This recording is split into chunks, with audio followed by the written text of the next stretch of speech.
कुछ अपडेट्स के साथ हाजिर हुआ हूँ क्रिप्टो मार्केट के हवाले से। आज की वीडियो में मैं ना सिर्फ आपसे ये कुछ न्यूज़ अलर्ट्स शेयर करूँगा, बल्कि मैं वीडियो के आखिर में एक क्रिप्टो जेम भी आपसे शेयर करूँगा जो कि आपको बहुत फ़ायदा पहुँचा सकता है। काफ़ी ज़्यादा जो है उसका अच्छा फ्यूचर है और आपके पोर्टफोलियो को भी वो 2x 3x आराम से कर सकता है। सो स्टे ट्यून और चलते हैं अपनी वीडियो की जानिब। तो पहली अपडेट जो हमारे पास है वो लीगल केस की है जो कि यूएस सिक्योरिटी एक्सचेंज कमीशन और रिपल केस के दरमियान हुआ है। तो यूएस सिक्योरिटी एक्सचेंज कमीशन ने अपना पहला जो है remedy related file opening brief जो है ये डॉक्यूमेंट सबमिट करा दिया है 22 मार्च को, जिसमें उसने अपने रेमेडीज पेश किए हैं अगेंस्ट रिपल, जिसमें जो है ये देखने को मिला है कि पिछले साल की तरह जुलाई 2023 में, जिसमें यूएस सिक्योरिटी एक्सचेंज कमीशन ने एक्सआरपी की सेल्स को इंस्टीट्यूशनल इन्वेस्टर्स को जो कि उसने की थी उसको कहा था कि ये सिक्योरिटीज़ हैं, ठीक है, यानी कि उससे रिलेटेड जो है वो उसने रेमेडी अपनी फाइल में जो है वो सबमिट कराई है। यानी कि इसमें ऐसी जो है कुछ एविडेंसेस या कुछ ऐसी चीज़ें हैं जो उसके मुताबिक ये साबित करेगी कि एसईसी ने जो केस किया था लीगल एक्सआरपी पे वो ठीक था। तो अब रिपल जो है वो फाइल करेगा ऑपोजिशन ब्रीफ, यानी कि इसके मुकाबले में अपनी वो जो है रेमेडी रिलेटेड वो फाइल करेगा अप्रैल 22 तक। और जो चेयरपर्सन है यूएस सिक्योरिटी एक्सचेंज कमीशन का गैरी गेंसलर, उसने रिसेंट अपनी स्पीच में ये कहा है कि मज़ीद जो है वो रजिस्ट्रेशन की ज़रूरत है, यानी कि मज़ीद जो है वो एक क्लैरिटी की, एक ट्रांसपेरेंसी की क्रिप्टो स्पेस में ज़रूरत है। सो ये हो गई SEC versus ripple case related update. और अब चलते हैं इथेरियम स्पॉट ईटीएफ डिस्कशन की तरफ। यूएस सिक्योरिटी एक्सचेंज कमीशन के चेयरमैन गैरी गेंसलर ने जो लेटेस्ट इथेरियम के खिलाफ एक इंक्वायरी ओपन की है, जिसमें उसने एक स्टांस लिया है कि इथेरियम भी रिपल की तरह सिक्योरिटी है। सो जो है ये एक बहुत बड़ा एक कह सकते हैं उसका एंटी क्रिप्टो या एंटी इथेरियम कह लें इसको, ये इसका बहुत बड़ा स्टांस है। और ये ध्यान में रखते हुए कि इसके रिगार्डिंग उसने आगे भी फर्दर स्पॉट ईटीएफ इथेरियम के हवाले से डिसीजन लेने हैं, तो ये काफ़ी क्रिटिकल इशू एसईसी ने रेज किया है। और जैसे ही ये फैसला एसईसी की तरफ से आया है तो रिपल के जो सीईओ है ब्राड गार्लिंग हाउस, उसने क्रिटिसाइज किया है एसईसी के इस डिसीजन को।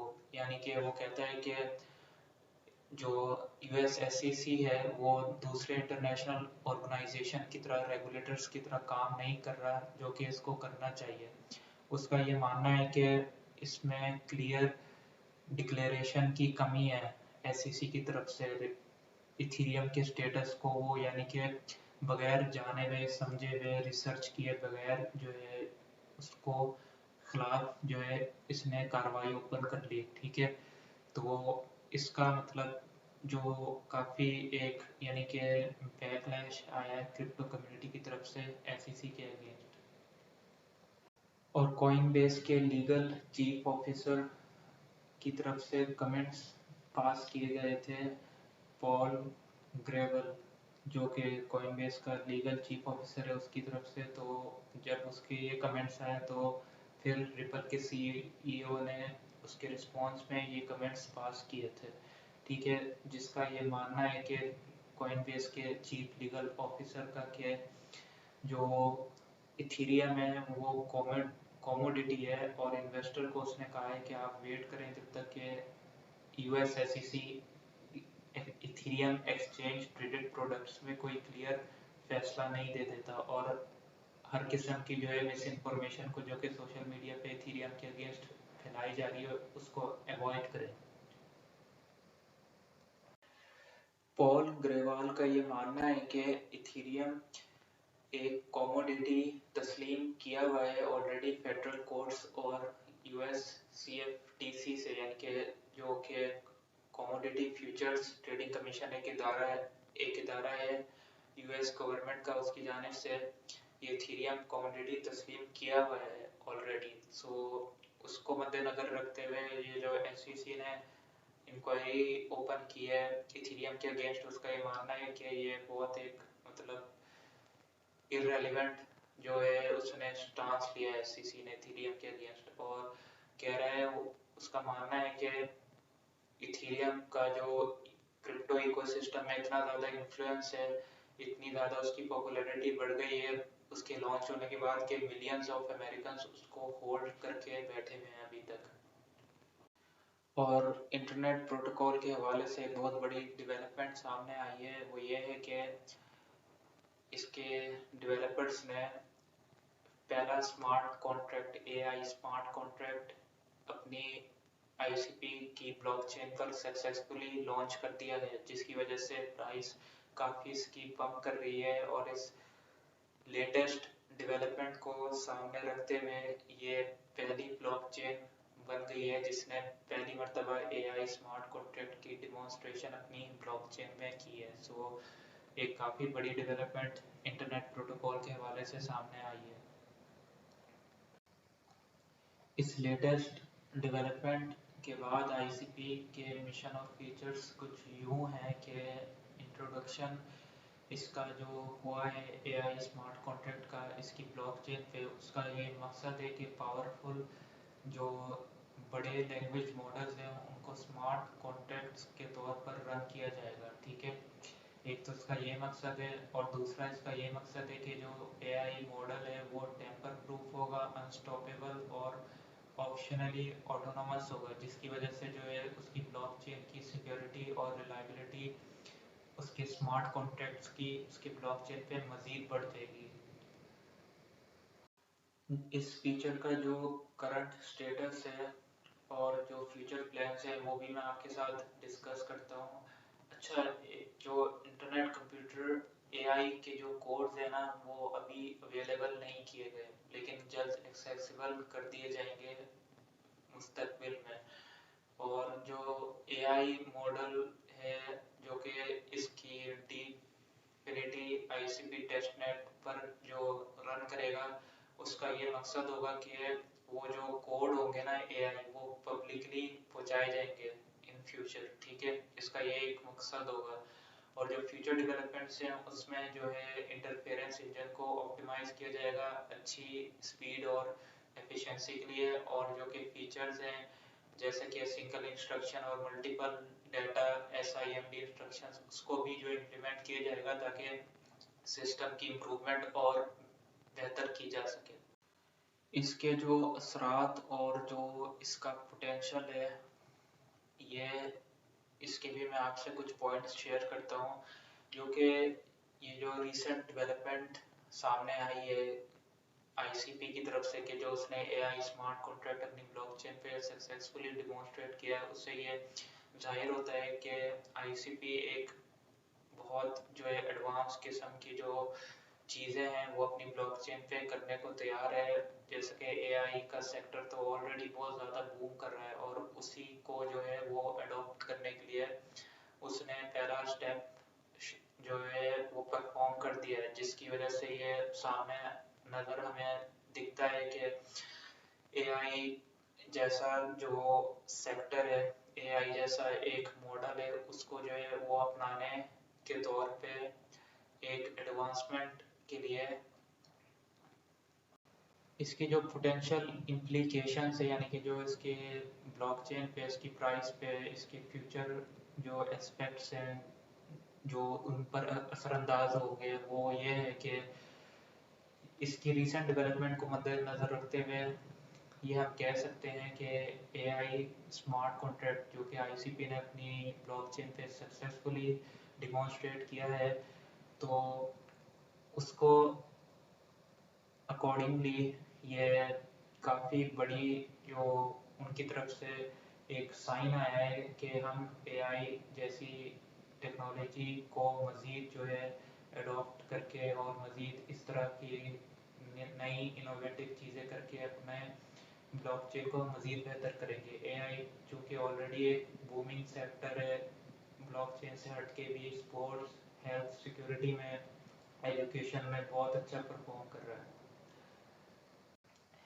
तो आईसीपी के इस स्मार्ट मूव की वजह से काफ़ी लोग इन्वेस्टर्स जो है इंटरनेट कंप्यूटर प्रोटोकॉल की तरफ बढ़ेंगे और ये जो है काफ़ी मेरे ख्याल से आउट परफॉर्म कर सकता है दूसरे क्रिप्टो टोकन्स को। इसकी जो लेटेस्ट जो मूव है एआई की तरफ उसको मद्देनजर रखते हुए और उसकी प्रीवियस भी काफ़ी ज़्यादा जो है वो डेवलपमेंट्स हैं, काफ़ी एक्टिव ब्लॉकचेन है, काफ़ी अच्छी इसकी वो डेवलपर्स कम्युनिटी करते डेवलपर्स जो है अपनी कम्युनिटी को डिफरेंट जो अपडेट्स है और इस पे एक्टिविटीज़ जो है वक्तन फवक्तन होती रहती हैं। सो आई थिंक कि ये एक बेस्ट ऑप्शन होगा इंटरनेट प्रोटोकॉल को एडॉप्ट करने का। ये एक मुनासिब टाइम हो सकता है। और अब बात हो जाए करंट प्राइसेस की, तो बिटकॉइन की प्राइस जो है वो $71,000 को टच करने वाली है। उसकी रीज़न ये है कि एक रीसेंट इवेंट है बिटकॉइन हाविंग इवेंट, जिसकी वजह से जो है बिटकॉइन की सप्लाई कम होगी और डिमांड मज़ीद बढ़ेगी। सो इसको मद्देनज़र रखते हुए मेरे ख्याल से जो ऑल टाइम हाई बनेगा वो $80,000 से ऊपर ही बनेगा, यानी कि वो 90 हो सकता है, वो $1 मिलियन भी हो सकता है। ठीक है। और रही बात इथीरियम की, तो इथीरियम की प्राइस भी पम्प कर रही है क्योंकि स्पॉट ईटीएफ इवेंट है इथीरियम का मई में, जो कि मेरे ख्याल से अप्रूव होता हुआ मुझे दिखाई दे रहा है, डिस्पाइट इसके कि एसईसी ने जो एक्शन लिया है इथीरियम के अगेंस्ट, उसके बावजूद आई थिंक ये इवेंट अप्रूव हो जाएगा।